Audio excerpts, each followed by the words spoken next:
Ya, shalom kekasih Tuhan. Malam hari Malam ini hari kita akan belajar untuk mengerti apa itu mezbah api asing, ya. Saudara, karena di akhir zaman ini banyak sekali api asing di dalam gereja, dalam sebuah ibadah, persekutuan, fellowship atau apapun ya. Nah, kita mau belajar nih, api asing itu seperti apa, ya. Saudara, api asing adalah sesuatu yang dipersembahkan dan bukan atas kehendak Tuhan, ya, dan bukan untuk kemuliaan Tuhan, ya.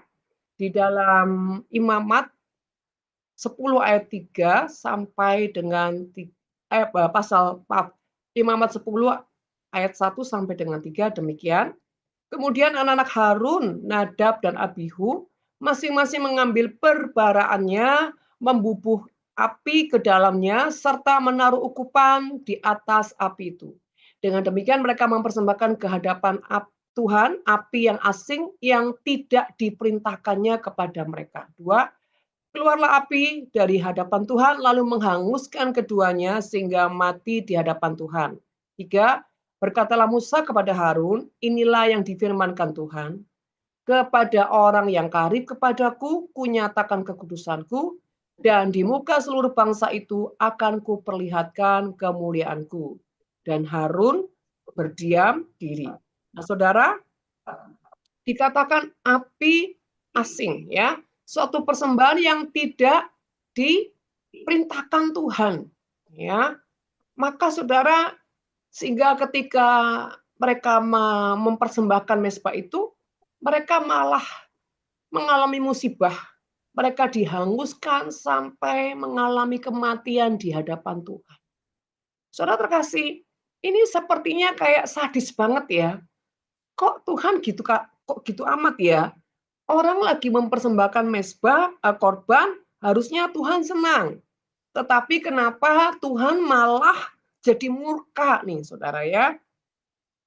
Nah saudara, ada sebuah histori atau peristiwa sebelum Imamat 10 ini, ya kalau saudara nanti baca di Imamat yang pasal ke-9, di mana Tuhan itu sedang memerintahkan kepada Musa ya, bahwa bangsa Israel itu harus mempersiapkan diri, mempersiapkan korban ya, di mana mereka harus membawa korban-korban mezbah di hadapan Tuhan untuk Tuhan itu akan datang menyatakan kemuliaannya.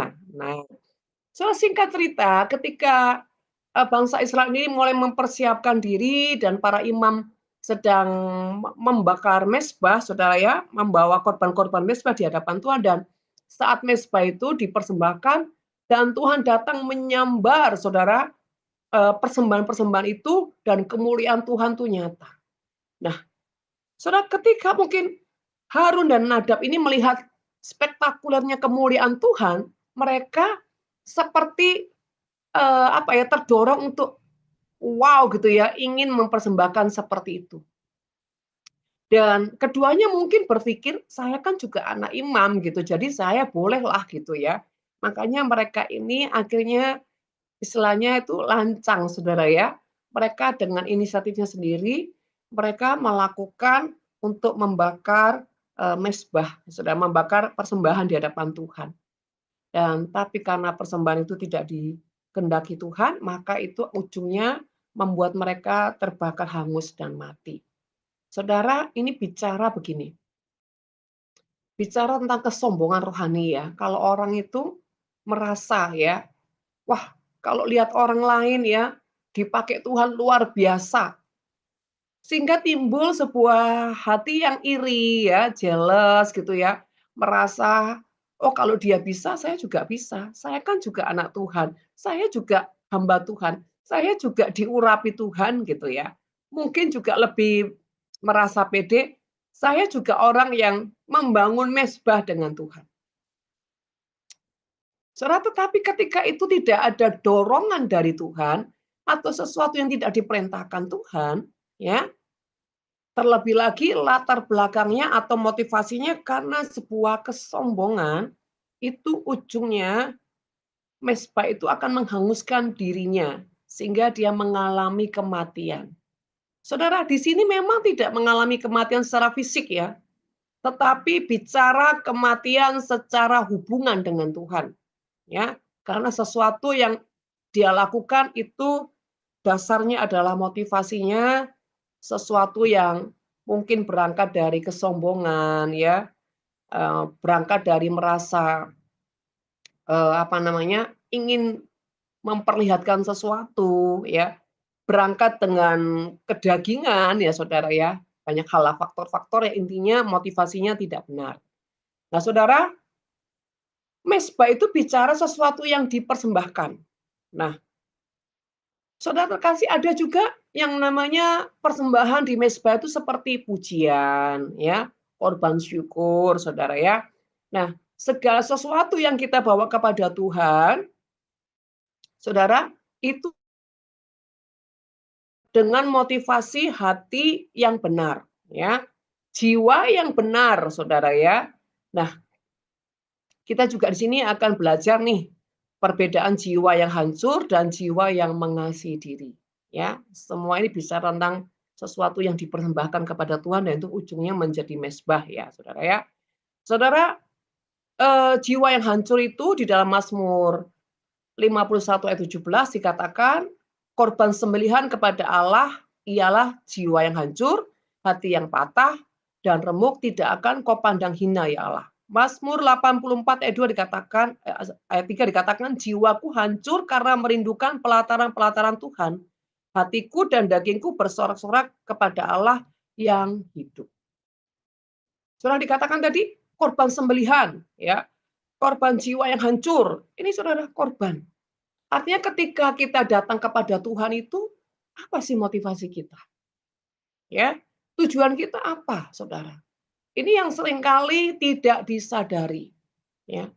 Saudara, jiwa yang hancur ini bicara orang yang mengalami sebuah keadaan atau kondisi yang benar-benar, sedang apa ya, tekanannya yang sangat tinggi, mungkin tingkat kesedihannya juga sangat tinggi. Contohnya seperti Hana ya Saudara, dalam kemandulannya dia menghadapi, sebuah ejekan ya Saudara ya, dari madunya Saudara.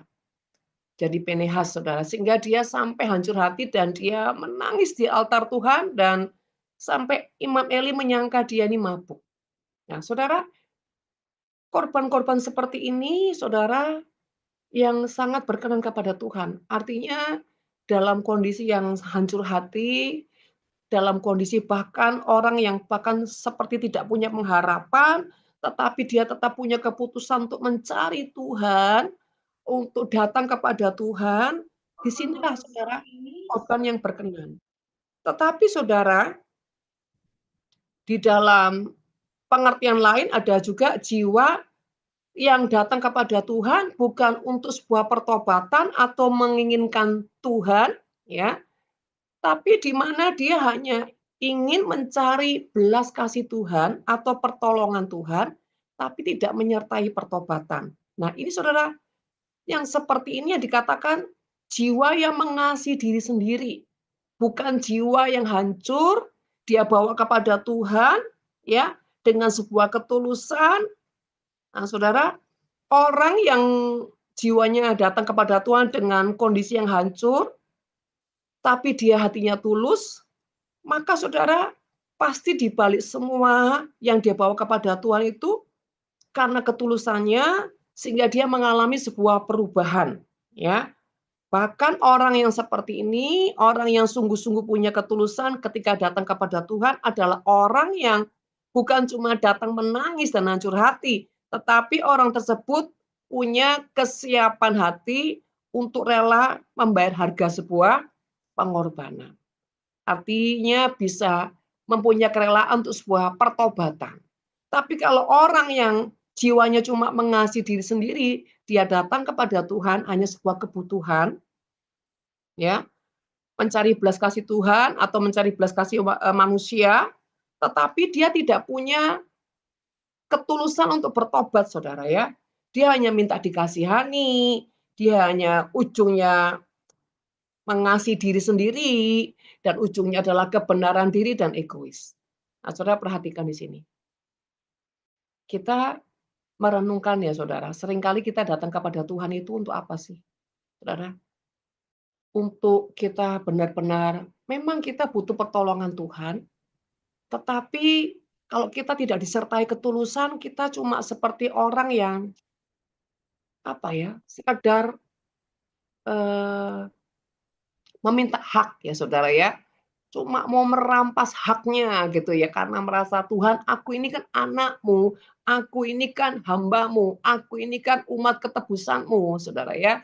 Nah, orang kalau cuma berhenti di standar minta sebuah haknya ya, tanpa disertai ketulusan dalam pertobatan atau sebuah perubahan atau harga yang harus dibayar, maka orang-orang seperti ini adalah orang-orang yang datang kepada Tuhan hanya untuk kepentingannya sendiri tanpa punya, eee, niatan hati untuk bertobat, Saudara, ya. Ini juga dikatakan api asing. Jadi kalau kita datang kepada Tuhan seperti perampok, saudara ya, minta, minta, minta, menuntut, menuntut, menuntut, tapi kita tuh enggak punya ketulusan, saudara, untuk membayar sebuah pengorbanan, sebuah pertobatan, maka itu seperti api asing, ya.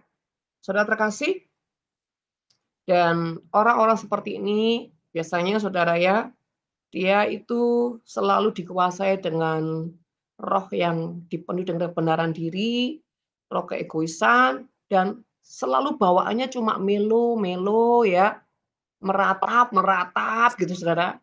Dan dia selalu ingin apa? Supaya orang itu punya belas kasih sama dia. Itu aja. Nah, saudara terkasih, mari kita mau belajar di sini untuk lebih lagi.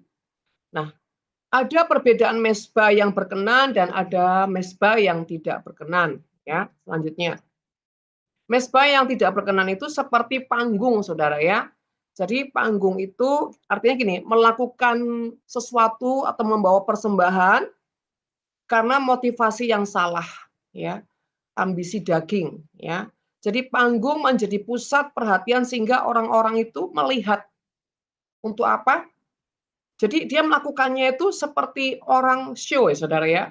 Jadi artinya gini, ketika misalkan WL Saudara ya, pemain musik atau pengkhotbah Saudara ya, ketika dia melayani ini Saudara, dia tidak menganggap altar itu mezbah, tetapi tempat mereka show off ya, ingin menunjukkan kehebatannya Saudara ya, ingin menunjukkan, dia adalah orang luar biasa Saudara ya. Sehingga tanpa sadar mezbah tadi menjadi ajang panggung untuk dia tampil, untuk mencari kehormatan, untuk mencari pencitraan, saudara ya, pujian manusia. Ya, itu mezbah yang tidak berkenan, saudara ya.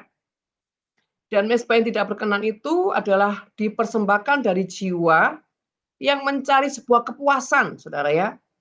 Nah, orang kalau mencari sebuah kepuasan, seperti yang tadi saya katakan, contohnya kalau misalkan dia worship leader atau dia seorang pemusik, ya, atau kita nggak usah ngomong yang di altar lah. Kita ngomong yang misalkan contoh aja usher lah, saudara ya. Bukankah siapapun yang melayani itu adalah orang-orang yang membawa dirinya di altar Tuhan, saudara? Ya, termasuk usher, saudara ya. Nah, ketika dia punya tugas melayani, dia sebagai usher, dia tidak punya hati yang benar-benar punya jiwa melayani, cuma mau tampil Saudara ya, mau tampil, ya, mau sibuk pelayanan, tapi sesungguhnya hati melayani tidak ada. Nah, Saudara, biasanya orang-orang seperti ini Saudara cuma berfokus kepada penampilan, mencari kehormatan orang, Saudara ya, mencari sebuah reputasi, tetapi tidak sungguh-sungguh dia punya hati melayani dan mengasihi jiwa. Sehingga pelayanan yang dilakukan saudara ya, itu seperti api asing di mata Tuhan.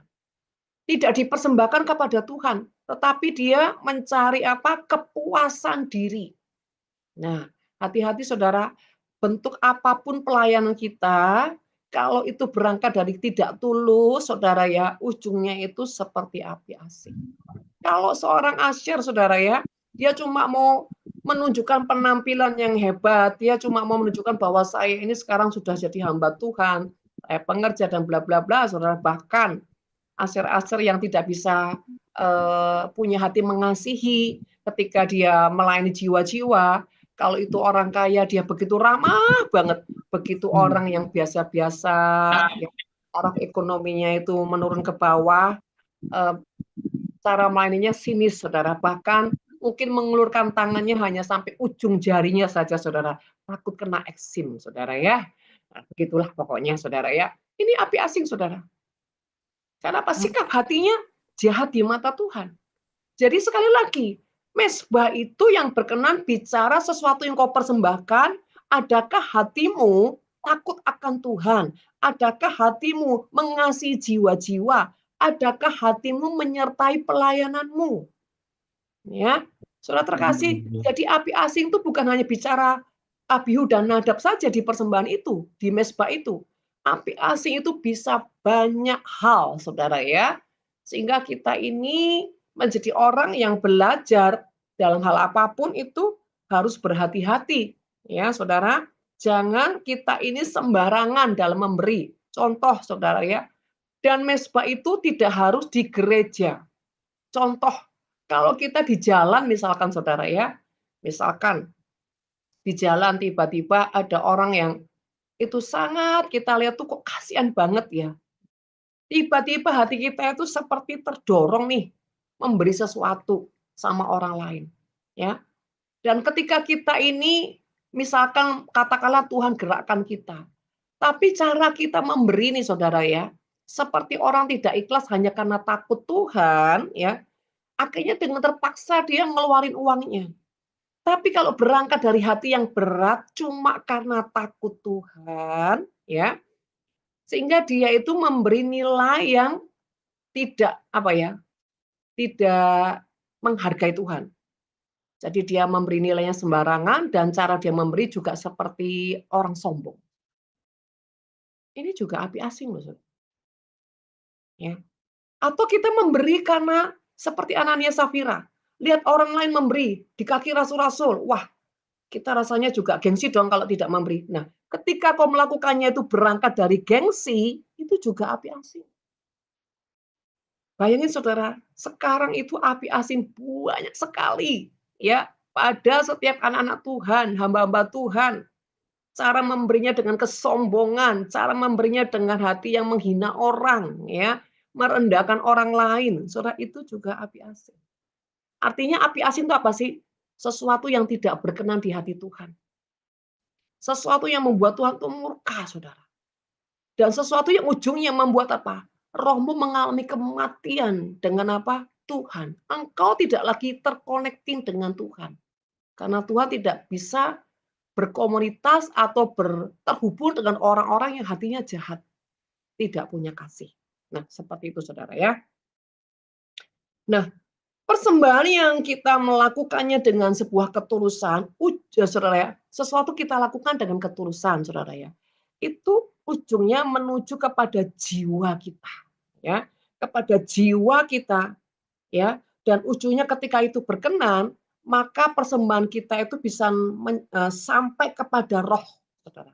Contoh begini, kalau kita tidak tulus ya saudara, ketika kita tidak tulus memberikan sesuatu kepada orang lain, ini hanya berhenti sampai di daging kita, ya, sampai di daging kita. Belum sampai kalau ke jiwa itu cuma gini, dilihat orang, diakui orang. Ujungnya ditarik lagi daging, saudara. Tapi ketika kita memberikannya dengan sebuah ketulusan, sukacita, dan kita mengeluarkan yang terbaik, nah ini saudara, dari jiwa menembus sampai ke roh. Ya, dari jiwa menembus sampai ke roh. Ketika itu sampai ke roh dan berkenan kepada Tuhan, ujungnya saudara ya, roh Tuhan itu akan apa? Menjamah kehidupan kita. Ya, menjamah kehidupan kita dan ujungnya kita akan mengalami yang namanya hidup itu disentuh Tuhan, diubahkan Tuhan. Karena apa? Yang kita persembahkan itu menyenangkan Tuhan, menembus sampai di roh. Ya, saya akan pelan-pelan saja, saudara, supaya saudara menangkap. Ini dalam bentuk apapun saudara ya, baik dalam pelayanan di gereja maupun bahkan saudara mungkin sebagai karyawan ya di pekerjaan sekuler. Apapun yang kau lakukan ya, sebuah tanggung jawab, sebuah pekerjaan yang dipercayakan kepadamu ketika kau melakukannya dengan segenap hatimu, bahkan dengan segenap apa ya, integritasmu yang terbaik seperti untuk Tuhan, saudara itu ujungnya pekerjaanmu aja ketika kau lakukan ya dengan sukacita dan kau punya integritas yang sampai ya saudara itu menyenangkan Tuhan, itu namanya setiap tanggung jawab yang kau sampai di roh. Ujungnya apapun yang kau lakukan dengan jiwa yang apa ya penuh integritas dan kasih, ya maka itu sampai ke rohmu, saudara, sampai ke rohmu dan itu juga akan menembus di pada perkenanan Tuhan, ya seperti itu, saudara. Jadi, saudara terkasih, kembali lagi, saudara, mesbah-mesbah itu adalah bicara tentang sesuatu yang kita persembahkan kepada Tuhan. Nah, saudara terkasih, tetapi kalau persembahan yang tidak berkenan, saudara ya, seperti yang saya katakan, ketika itu kita melakukannya, jiwa kita, kalau itu tidak rela, saudara ya, dengan berat, dan ujungnya itu kedagingan lagi. Tapi kalau kita itu rela, ada motivasi di balik semua orang supaya ngelihat, istilahnya mau pamer, saudara ya, ujungnya itu juga tidak berkenan. Kau senang melakukan ikhlas, Bu, tapi ada motivasi supaya dilihat orang, ada motivasi supaya dipuji orang, ada motivasi supaya diakui orang, ini juga mesbah yang tidak berkenan. Karena di balik apa yang kau lakukan, ada manipulasi, ya, ada ketidaktulusan, ada motivasi yang tidak benar, ya, seperti itu.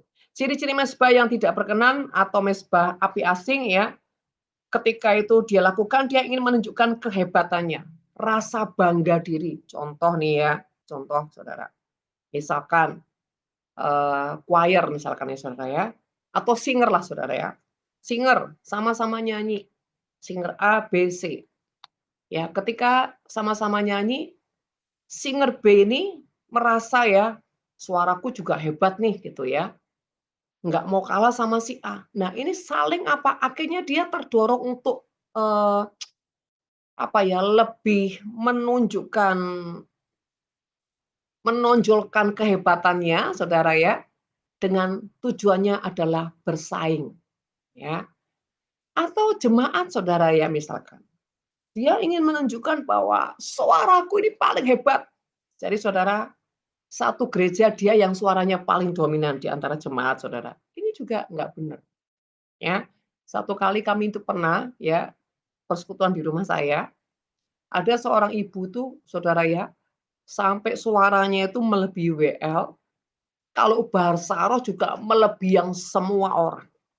Wah kalau udah bahasa roh kencengnya luar biasa saudara.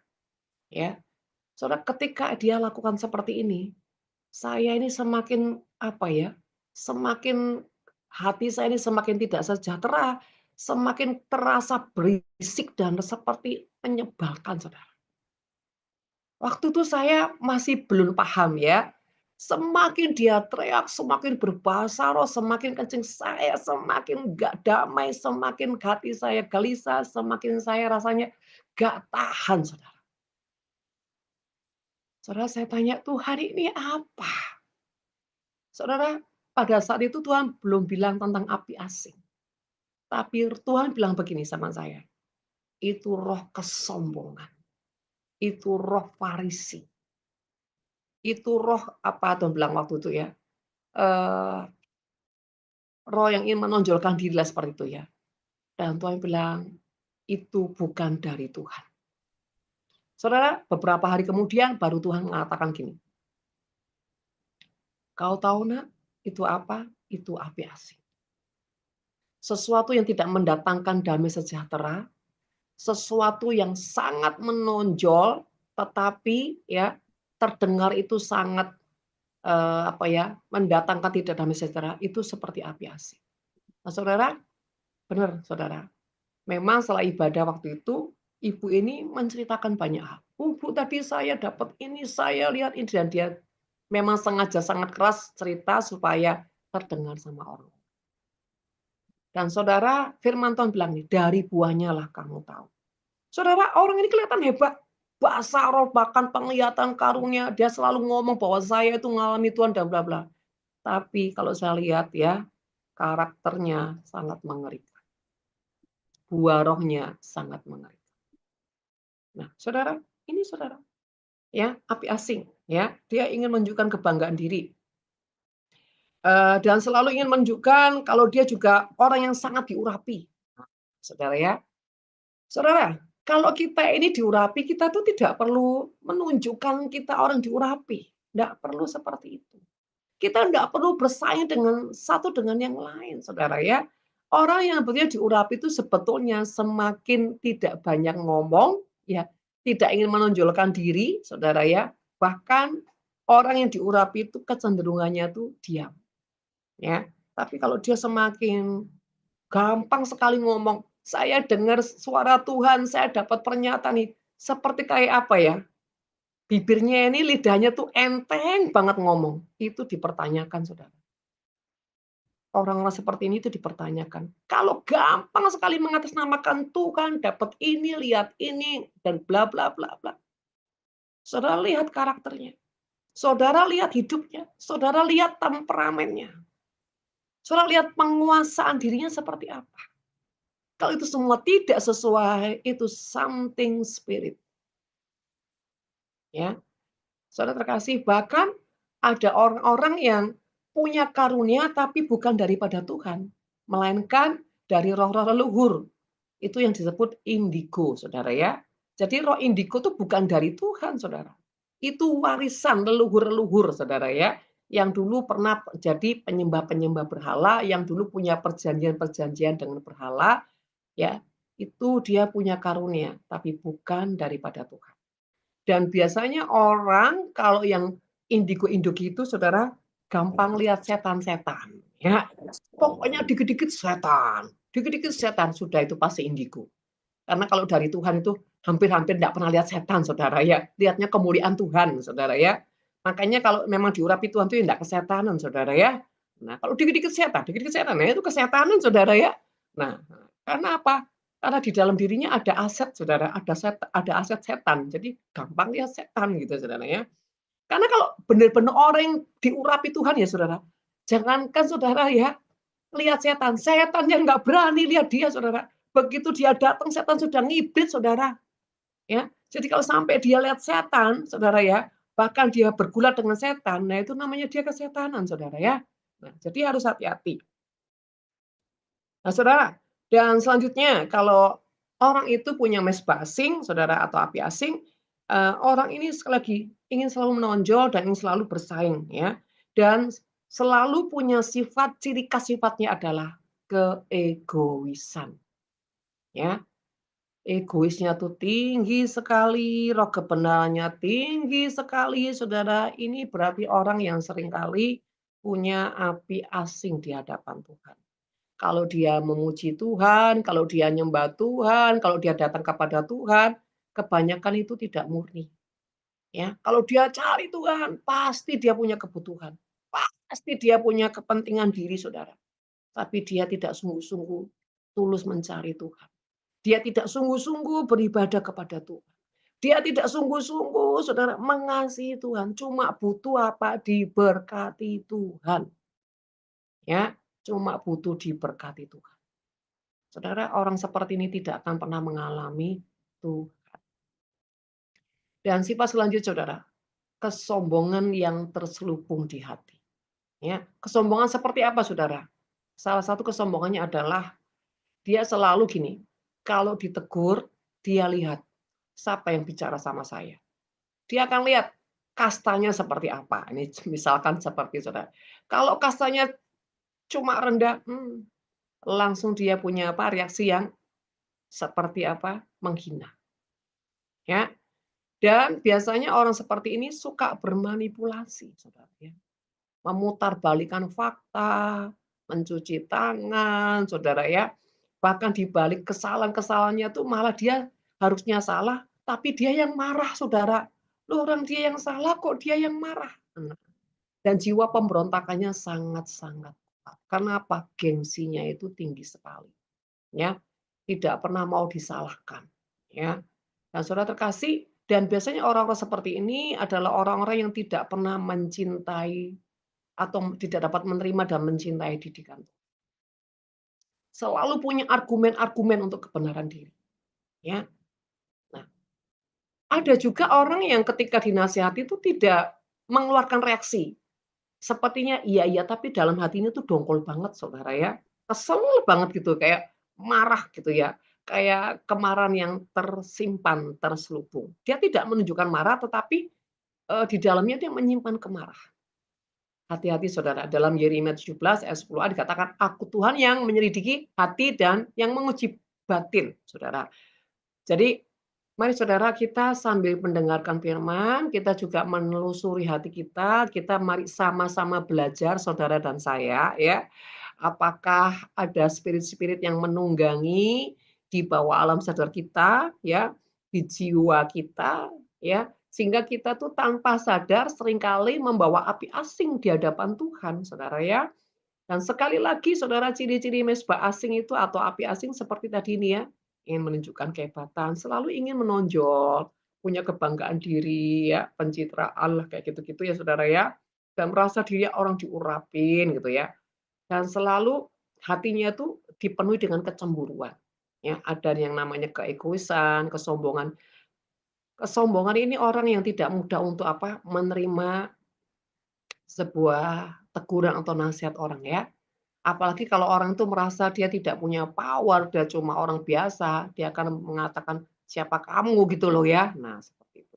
Jadi orang-orang seperti inilah ya saudara ya, yang sangat berbahaya. Nah, penyebab semua itu karena saudara kenapa orang bisa, mempersembahkan api asing saudara ya, karena tidak adanya sifat kehambaan dalam dirinya. Yuk next, Aurel. Ya. Jadi penyebab kenapa orang tuh selalu bisa, mempersembahkan api asing saudara. Karena di dalam pribadinya tidak punya sifat kehambaan, tidak punya kesejatian, ya. Selalu, punya motivasi yang tulus sehingga dia tidak punya nilai hidup, ya. Atau gini, nilai-nilai sudah terhilang, ya, nilai hidupnya sudah terhilang dari kepribadiannya, ya. Nah, saudara terkasih, eee, sekali lagi saudara ya, selubung dalam jiwa itu banyak sisi kegelapannya.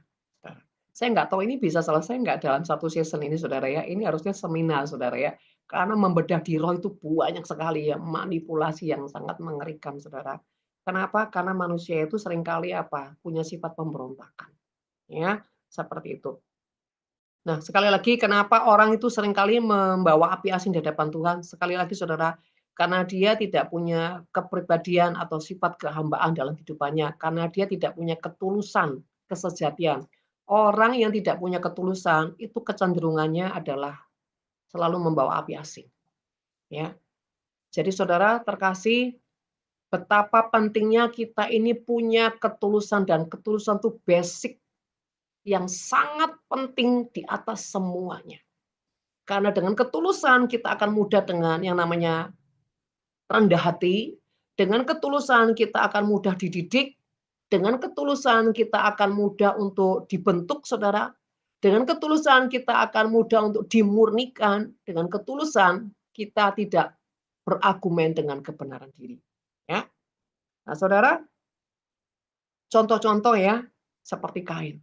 Kain ini kan mempersembahkan sesuatu kepada Tuhan ya, di dalam Kejadian 4 ya, ayat 4, pasal 4 ayat yang ketiga dikatakan, setelah beberapa waktu lamanya maka Kain mempersembahkan sebagian dari hasil tanahnya, ya. Dari hasil tanah itu kepada Tuhan sebagai korban persembahan. Habel juga mempersembahkan korban persembahan dari anak sulung kambing dombanya, yakni lemak-lemaknya, maka Tuhan mengindahkan Habel dan korban persembahannya, tetapi Kain dan korban persembahannya tidak diindahkannya. Lalu hati Kain menjadi sangat panas dan mukanya muram. Nah, saudara, ini di sini saudara perhatikan ayat ke-6. Firman Tuhan kepada Kain, mengapa hatimu panas dan mukamu muram? Ya, apakah mukamu tidak akan berseri jika engkau berbuat baik, tetapi jika engkau tidak berbuat baik, dosa sudah ngintip di depan pintu. Ia sangat menggoda engkau, tetapi engkau harus berkuasa atasnya. Artinya, kalau sekarang saudara ya, Roh Kudus sudah memberi warning di hati kita, di jiwa kita. Roh Kudus sudah memberi warning, saudara. Kamu kenapa jadi panas? Panas hati, marah, iri, jealous, ya. Nah, kenapa kamu jadi orang yang hatimu murka ketika ditegur, diingatkan, ya. Diingatkan Saudara sama Roh Kudus. Bahkan Roh Kudus berkata begini, jika engkau tidak berbuat baik, dosa sudah ngintip. Kenapa dosa sudah ngintip? Kenapa Saudara? Kenapa dosa sudah ngintip di kehidupan Kain? Bahkan dikatakan ia sangat menggoda engkau. Kenapa Saudara? Karena ada celah. Celahnya apa? Iri hati. Orang kalau iri hati, saudara ya, orang kalau punya sifat pemarah, itu celah. Dikit-dikit marah, dikit-dikit emosi, dikit-dikit tersinggung, ya saudara. Dikit-dikit iri hati, nggak bisa lihat orang lain senang, nggak bisa lihat orang lain diberkati. Ini bahaya saudara. Ya, itu celah. Artinya dosa sudah ngintip, bahkan sangat menggoda. Makanya Tuhan bilang, engkau harus berkuasa atasnya. Ya, Tuhan sudah mengingatkan bahwa Kain harus berkuasa, harus apa? Mengendalikan dirinya, ya. Tetapi apa reaksi daripada Kain, Saudara? Ya, di ayat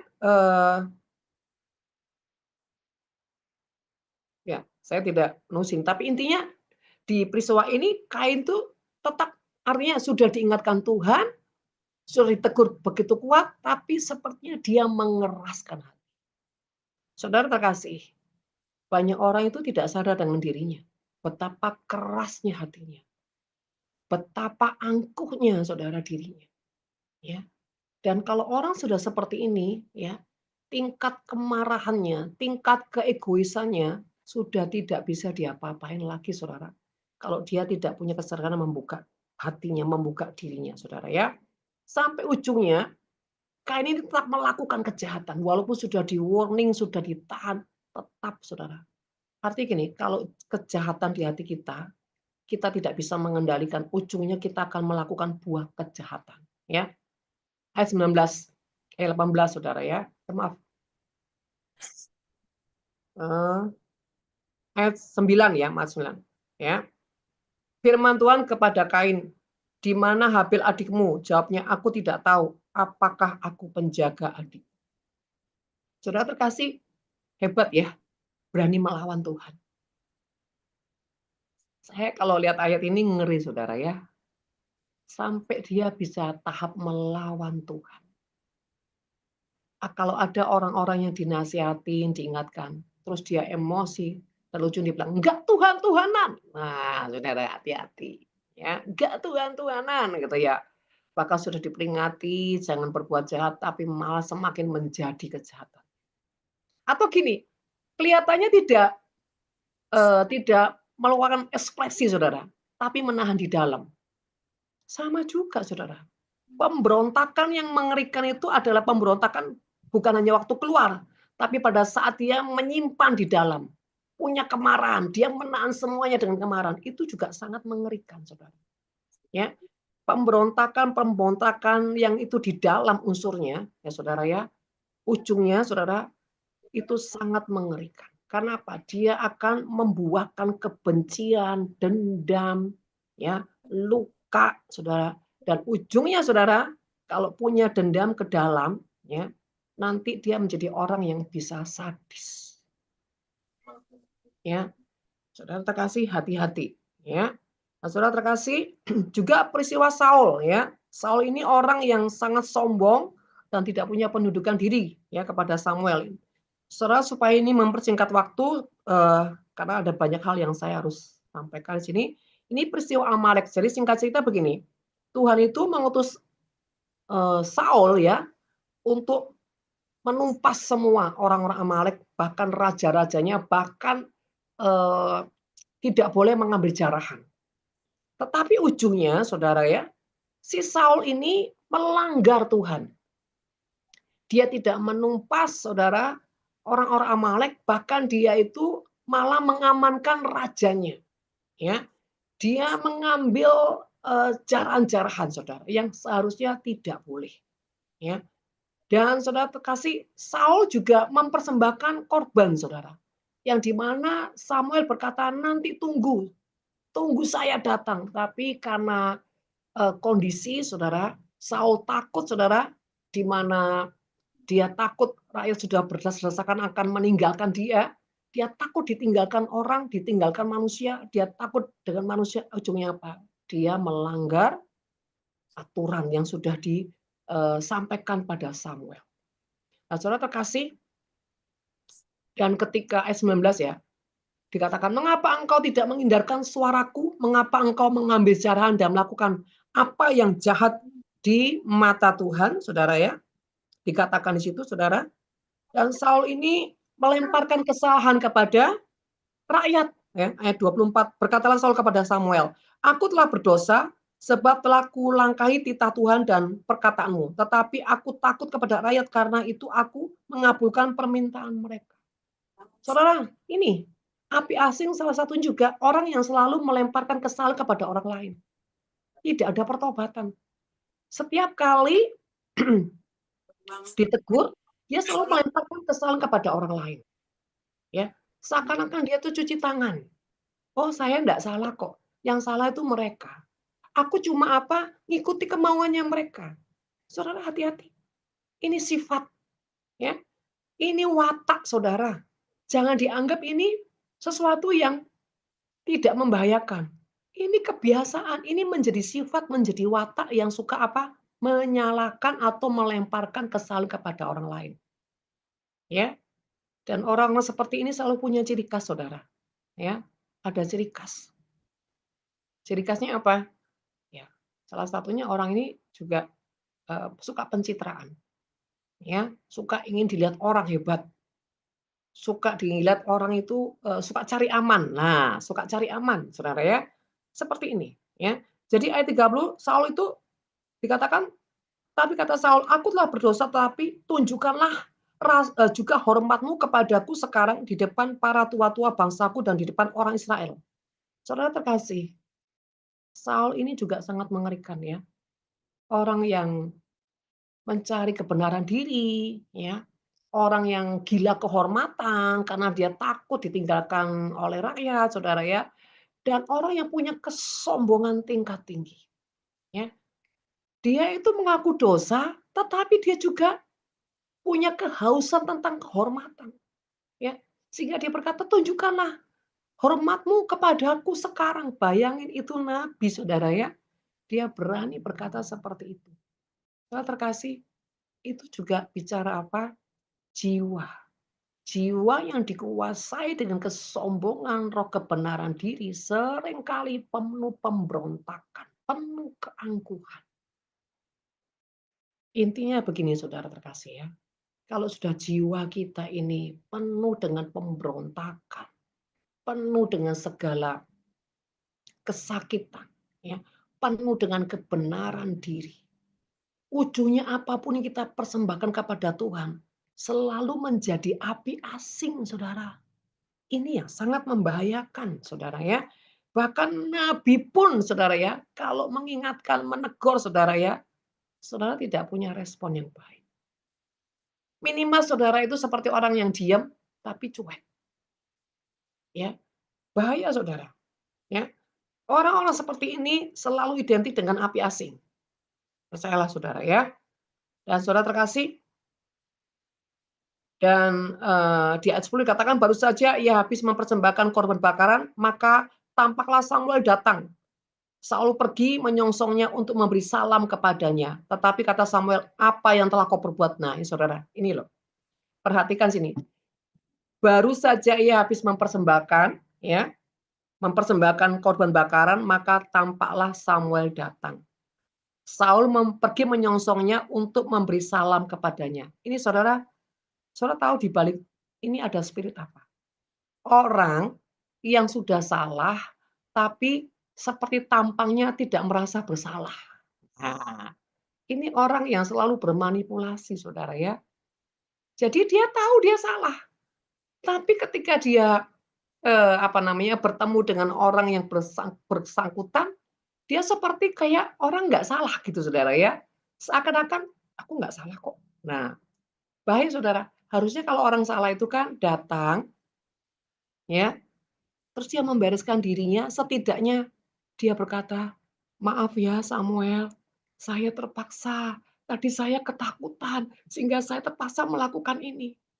Seharusnya yang menjadi sikap Saul itu seperti itu. Saya percaya, saya sangat percaya ya, kalau reaksi daripada Saul seperti itu, saya percaya Tuhan itu tidak murka. Tapi di sini membuat Tuhan itu murka, kamu tuh sudah salah, tapi punya action sok merasa tidak salah seperti malaikat, saudara ya. Nah ini, saya berharap saudara menangkap di sini ya.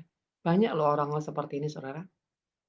Dia tahu salah, tetapi dia seperti menutupi kesalahannya di balik perbuatannya seperti manis. Nah, contoh gitu saudara ya.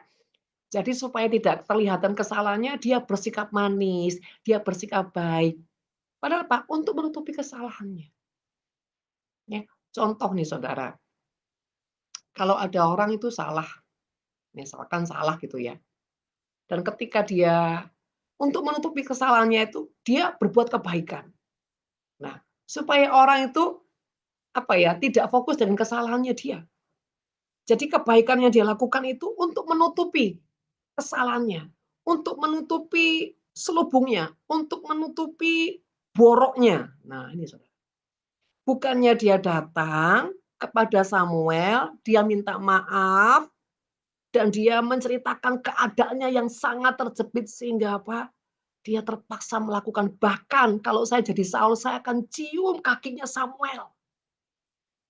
Saya percaya saudara, kalau Saul melakukan itu, saya percaya Tuhan nggak akan marah saudara. Yang saudara kalau setuju coba angkat tangan. Kira-kira saudara setuju nggak dengan saya? Iya toh? Tapi karena Saul ini tampangnya seperti orang tidak berdosa, ya, malah sepertinya menyapa Samuel, "Shalom," ya. Saudara, ini waduh, wajah bermanipulasi ya saudara ya. Bahkan memberi syalam kepada Samuel.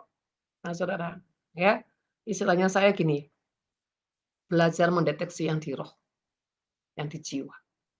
Sehingga kita bisa tahu orang ini apa maksudnya, apa maksud di balik kebaikannya, apa maksud di balik dia mengorbankan sesuatu, apa di balik yang dia lakukan kebaikan.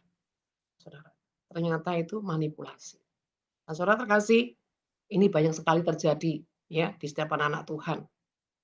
Dia tidak bertobat dari kesalahannya, malah menutup-nutupi kesalahannya dengan aksi, dengan bermanipulasi, saudara. Ya, dengan pura-pura baik, dengan pura-pura ya banyaklah saudara action yang dilakukan untuk apa? Menutupi. Ini yang membuat kenapa Tuhan sangat murka kepada Saul. Ya, saudara terkasih, ini juga seringkali terjadi pada setiap anak-anak Tuhan, bahkan hamba-hamba Tuhan. Ya, saudara. Sehingga Samuel itu saking keselnya, ya, ayat 13 dikatakan, kata Samuel kepada Saul, "Perbuatanmu itu bodoh. Engkau tidak mengikuti perintah Tuhan Allahmu yang diperintahkannya kepadamu. Sebab sedianya Tuhan mengokohkan kerajaanmu atas orang Israel untuk selama-lamanya. Tetapi sekarang kerajaanmu tidak akan tetap. Tuhan telah memilih seseorang yang berkenan di hatinya dan Tuhan telah menunjukkan dia menjadi raja atas umatnya karena engkau tidak mengikuti apa yang diperintahkan Tuhan kepadamu." Saudara, dikatakan setidaknya Tuhan akan mengokohkan kerajaanmu. Saya percaya begini saudara, seperti yang saya katakan. Ya, dikatakan perbuatanmu itu bodoh. Artinya kamu udah salah, kamu tidak bertobat, kamu tidak membereskan, malah kamu bermanipulasi. Saudara, hati-hati ya. Saya berdoa supaya saudara ini bisa mmm, membedah dirimu sendiri, mencari kelemahan celah-celah di dalam dirimu dan ambillah sikap untuk bertobat, saudara. Ya, kalau ada kebiasaan-kebiasaan seperti itu dalam dirimu, saudara jangan membiarkan engkau menjadi tawanannya iblis, saudara. Engkau terus diperbudak sama iblis. Belajarlah jadi orang yang apa adanya, berani jujur, punya penginsafan kepada Tuhan. Seberapapun engkau jatuh bangun, saudara, yang penting kita ini selalu punya kemurnian hati, punya ketulusan dan keinginan untuk terus berjuang, untuk jadi orang yang terus diperbaharui Tuhan, ya, saudara. Dan selanjutnya, saudara, hati Saul ini bebal dan angkuh, ya. 15, kemudian berangkatlah Samuel dan pergi dari Gilgal ke Gibeah Benyamin. Tetapi Saul tetap memeriksa barisan rakyat yang ada bersama-sama dengan dia. Saudara, harusnya ya, kalau saya jadi Saul, saya akan lari, ya, menahan Samuel sampai, saudara, ya, Samuel itu penuh belas kasih dan Samuel memintakan doa kepada Tuhan untuk siapa? Untuk Saul, ya. Jadi saudara kasih ini bicara apa? Cuek, nggak penting. Nah, saudara hati-hati, ya. Hari-hari ini saya percaya setiap kita itu pasti ada didikan Tuhan, ada teguran Tuhan. Tapi reaksi saudara bagaimana? Reaksimu benar atau tidak? Reaksimu itu menunjukkan kau bertobat atau kau jadi orang yang angkuh, punya kebenaran diri, bahkan kau pemberontak, engkau sombong, atau seperti apa, saudara? Hati-hati, saudara terkasih. Jangan saudara merasa yang penting saya udah gereja, ibadah, pelayanan, perpuluhan, selesai. Tapi kalau di dalam jiwamu tidak pernah ada pemberesan, ini mengerikan sekali, saudara. Ya, Tuhan itu tidak butuh korban yang hebat-hebat, tapi yang Tuhan butuhkan adalah pengenalan akan Tuhan yang disertai dengan pertobatan. Karena gini, bagaimana kita bisa mengenal Tuhan? Salah satunya, saudara, pertobatan. Orang yang tidak punya pertobatan tidak akan pernah bisa mengenal Tuhan. Ya, jadi seperti itu, saudara. Nah, saudara terkasih, yang tadi saya juga tadi ceritakan, ada Ananias dan Safira. Mereka berdua itu melihat di bagaimana orang-orang datang kepada kaki Rasul, mempersembahkan korban-korbannya, dan mereka merasa, wow, aku juga nggak mau ketinggalan.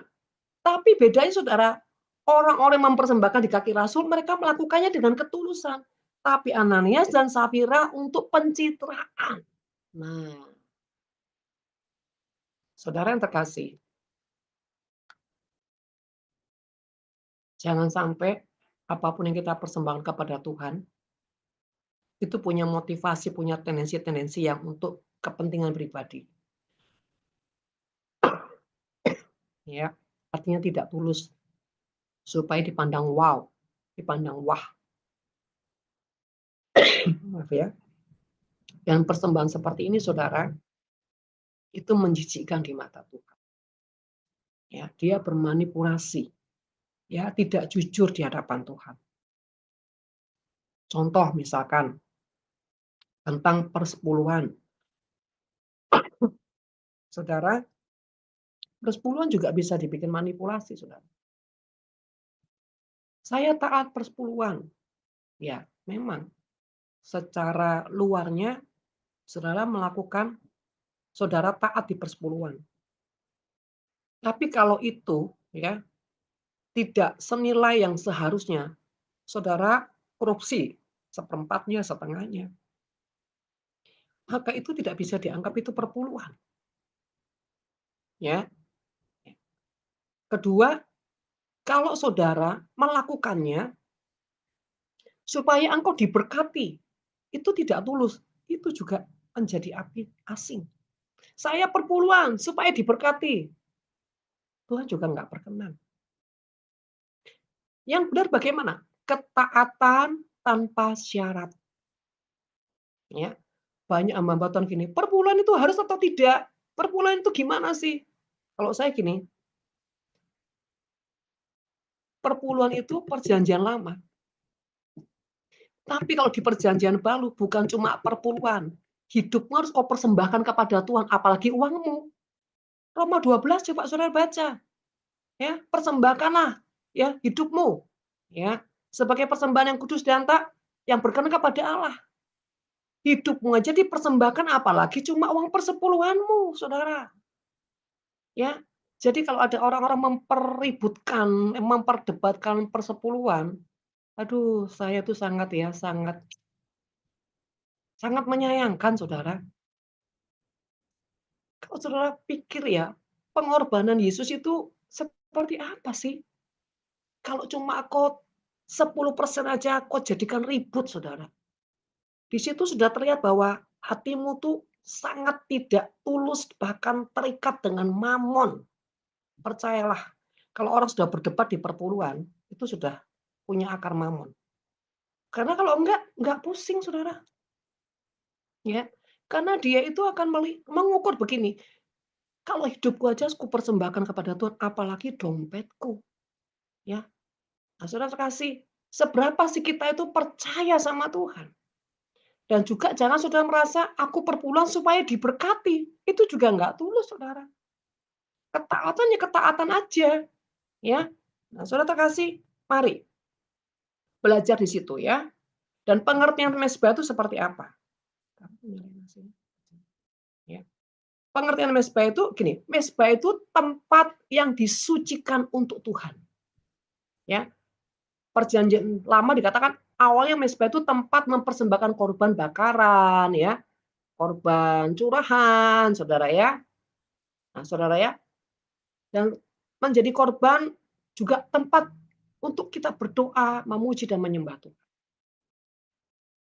Saudara terkasih, di perjanjian baru yang dikatakan mezbah itu bukan lagi seperti kita bawa binatang ya, kita bawa korban-korban apa namanya? Perkebunan, yaitu apa gitu Saudara, atau mungkin sekedar uang. Tidak Saudara. Mezbah di perjanjian baru adalah hidup saudara dan saya yang dipersembahkan di hadapan Tuhan. Ya. Jadi saudara terkasih, mezbah itu tempat yang disucikan. Ya. Di mana kita disucikan? Hati kita. Jadi kalau kita ini sebelum kita mempersembahkan apapun kepada Tuhan, pastikan hati kita ini sudah dibereskan, Saudara.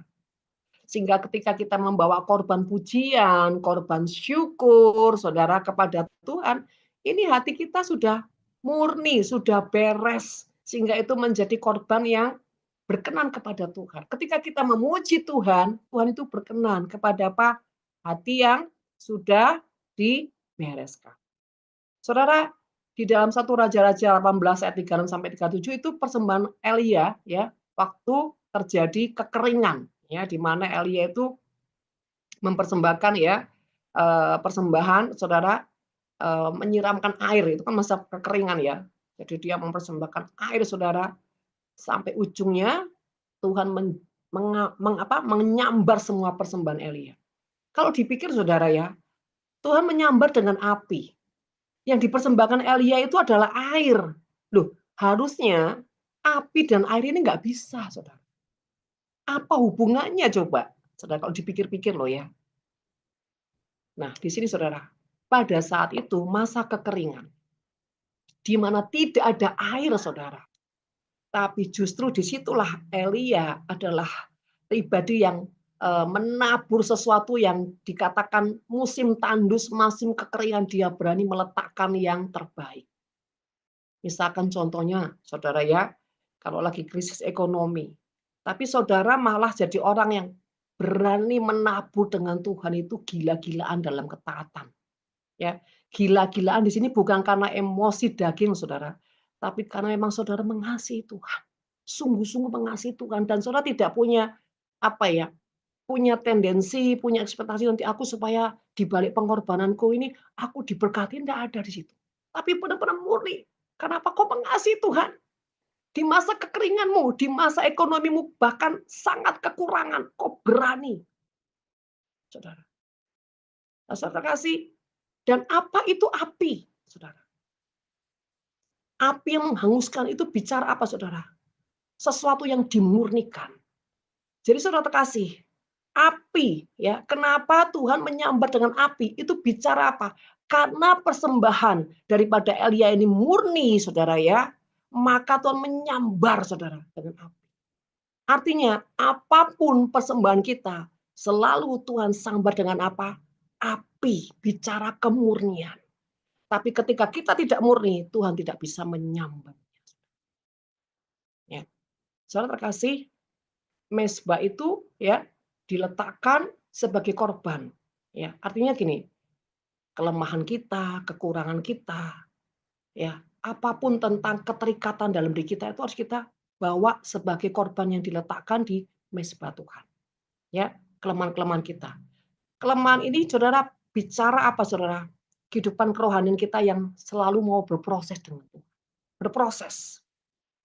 Ya, karakter, sifat, tabiat, kebiasaan, Saudara itu dibawa ke Tuhan setiap hari, ya. Sehingga itu kita mengalami proses. Ya, proses tentang pengampunan, penguasaan diri, kasih, berkorban dan bla dan bla. Nah, tetapi Saudara, ada juga lagi korban yang terbaik dari hasil buah pertobatan kedewasaan jiwa kita dalam mengasihi Tuhan. Ya, next. Jangan terlambat. Oke, tolong tata ya, jangan terlambat ya. Oke. Jadi saudara kasih, tadi ada korban-korban mezbah tentang kelemahan-kelemahan kita ya. Untuk kita persembahkan di hadapan Tuhan itu bicara kita lewati proses. Proses tentang ketidaksabaran kita, proses kesombongan, proses keangkuhan, proses apa misalkan. Proses tentang cinta akan uang, Saudara ya. Macam banyak Saudara. Proses kekhawatiran Saudara ya. Tapi di sini ada juga yang proses tentang sesuatu yang terbaik ya dari korban-korban pertobatan kita, hasil pertobatan kita, ya. Nah, Saudara terkasih, itu contohnya seperti apa? Contohnya adalah kita jadi orang yang selalu punya inisiatif, melakukan yang terbaik tanpa harus diperintah, ya, tanpa harus komando, selalu punya inisiatif demi inisiatif. Ya, ini dikatakan korban buah hasil dari pertobatan. Kok nggak sama ya?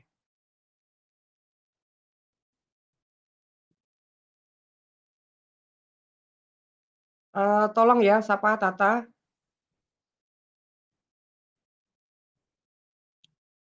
nggak sama ya? Oke. Masuk ke arti mezbah yang berkenan ya? Ya, oke. Ya, sesuatu yang dipersembahkan dengan hati yang tulus sehingga berdampak dalam kehidupan jiwa kita, menembus kepada roh kita, dan ujungnya kita mengalami Tuhan dan hidup kita diubahkan. Saudara terkasih, ketika persembahan kita itu berkenan kepada Tuhan, ya, maka Tuhan tuh melihat sebuah ketulusan itu, maka ketika kita tulus, Tuhan berkenan, hidup kita tuh step by step akan mengalami sebuah perubahan. Perubahan apa? Karakter.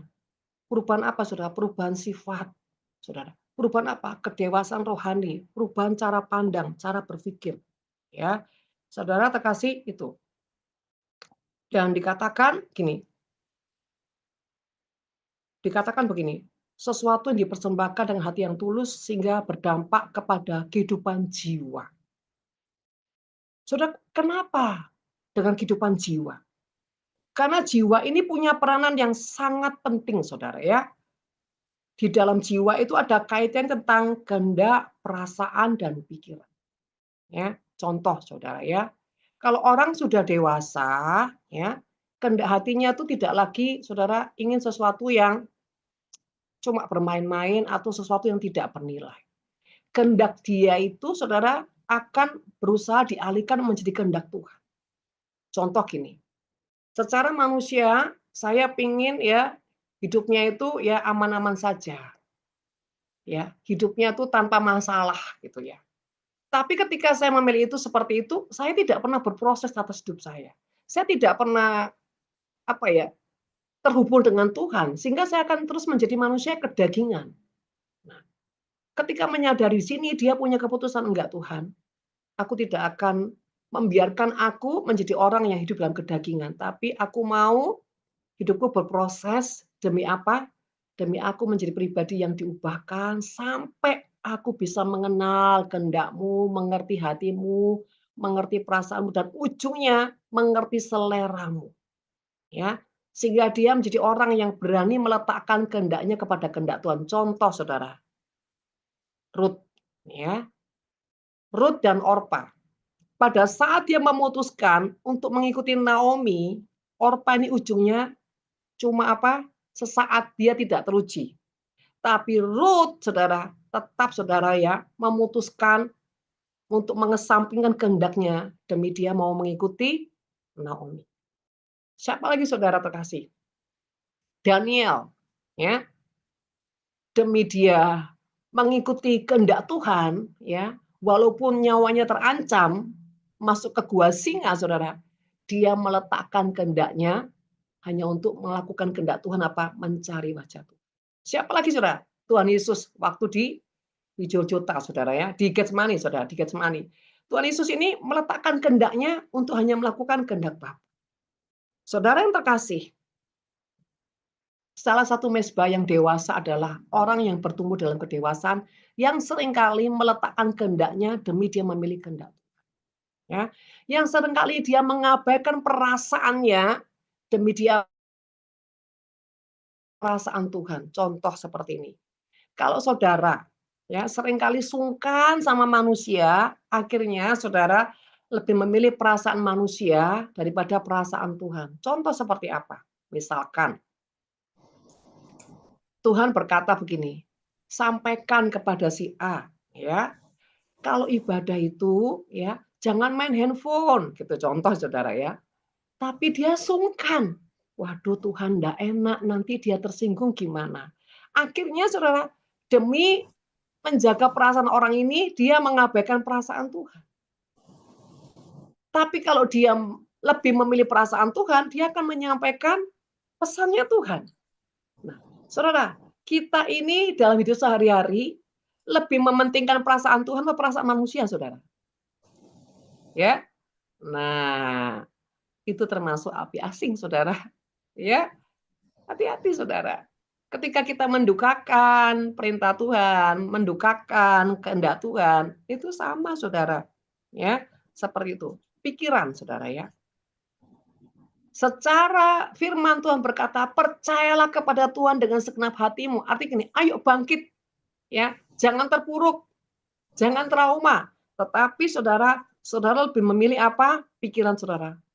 Logikanya, logikanya seperti ini, kenyataannya seperti ini. Akhirnya apa? Saudara mengabaikan firman Tuhan. Saudara mengabaikan untuk tidak percaya kepada Tuhan. Nah ini saudara, pikiran. Ya, seringkali saudara pikiran kita ini menjadi pikiran yang tidak sejalan dengan maunya Tuhan. Karena apa? Terlalu khawatir. Saudara terkasih, kalau kita renungkan di sini ya tentang api asing. Kalau ditarik garis semuanya itu kesimpulannya apa? Di jiwa yang bermasalah. Di jiwa yang tidak dewasa. Di jiwa yang tidak menyukai didikan Tuhan. Di jiwa yang suka pemberontakan. Di jiwa yang suka bermanipulasi. Di jiwa yang tidak tulus. Dan ujungnya semua menjadi api asing. Sampai di sini saudara paham? Ya. Menurut saudara kira-kira banyak nggak macam-macam api asing dalam hidup kita? Yang bilang banyak angkat tangan saudara. Iya. Tanpa sadar ya saudara ya. Seringkali kita itu mendukakan Tuhan dan membuat api asing. Nah saudara, mari kita mulai hari ini mulai belajar ya, tidak tidak melakukan persembahan-persembahan yang tidak menyenangkan Tuhan ya. Karena kita tidak punya kedekatan dengan Tuhan, kita tidak jadi orang yang sungguh-sungguh melakukan firman Tuhan, kita selalu mengajak Tuhan berdebat dan kita selalu apa? Kecenderungannya mengasihi diri, kebenaran diri, keangkuhan, kesombongan, seperti itu menjadi kebanggaan dan seperti itu menjadi penyembahan-penyembahan yang terus dibanggakan. Sehingga apa? Akhirnya kita tidak pernah bisa mengenal Tuhan, tidak pernah bisa mengalami Tuhan. Dan akhirnya saudara, persembahan-persembahan itu selalu menjadi api asing di hadapan Tuhan. Ya, karena apa? Tidak ada penginsafan.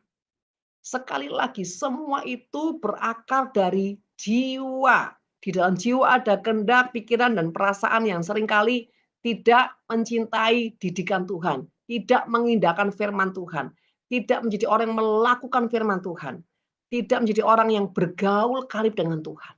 Seperti itu. Ya, saya rasa sampai di sini dulu.